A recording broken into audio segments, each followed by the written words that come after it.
കേരളത്തിലെ ആശാ വർക്കർമാരോടുള്ള മുഖ്യമന്ത്രിയുടെയും സംസ്ഥാന സർക്കാരിന്റെയും സമീപനം നിഷേധാത്മകമാണെന്ന് മുൻ കേന്ദ്രമന്ത്രി വി മുരളീധരൻ.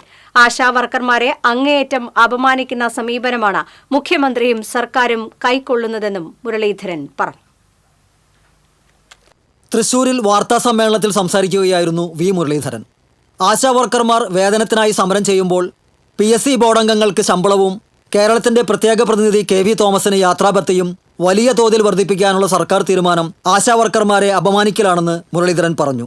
കേരള സർക്കാർ ആശാ വർക്കർമാരോട് കാണിക്കുന്ന പ്രതികാര സമീപനം, ആശാ വർക്കർമാരോട് കാണിക്കുന്ന അവരെ അപമാനിക്കുന്ന സമീപനം, ആ സമീപനം അവസാനിപ്പിക്കണം എന്നുള്ളതാണ് എനിക്ക് ആവശ്യപ്പെടാൻ.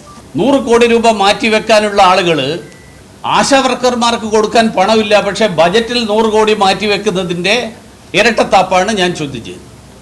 പണമില്ലാത്തത് കൊണ്ടല്ല, പണം ആർക്ക് കൊടുക്കണം എന്നുള്ള കാര്യത്തിൽ സർക്കാരിൻ്റെ മുൻഗണനാക്രമം, ആ മുൻഗണനാക്രമം സർക്കാരിൻ്റെ കൂർ ആരോടാണ് എന്ന് വ്യക്തമാക്കുന്നത്. കോവിഡ് കാലത്ത് ആശാ വർക്കർമാർ നടത്തിയ ഇടപെടലാണ് പിണറായി വിജയൻ സർക്കാരിന് വീണ്ടും അധികാരത്തിലേറാൻ സാഹചര്യമൊരുക്കിയതെന്ന് സർക്കാർ മറന്നുകൂടാ.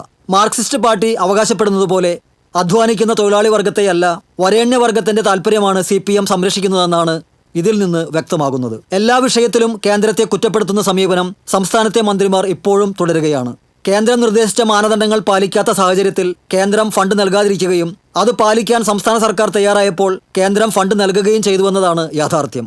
ഇക്കാര്യത്തിൽ ഏതു ഫണ്ടാണ് കേന്ദ്രം നൽകാത്തതെന്ന് വ്യക്തമാക്കാൻ ആരോഗ്യമന്ത്രി തയ്യാറാകണമെന്ന് വി മുരളീധരൻ ആവശ്യപ്പെട്ടു. BJP സംസ്ഥാന secretary A Nagesh, BJP Thrissur city ജില്ലാ പ്രസിഡന്റ് ജസ്റ്റിൻ ജേക്കബ് എന്നിവർ വാർത്താസമ്മേളനത്തിൽ സന്നിഹിതരായി. TCV news, Thrissur.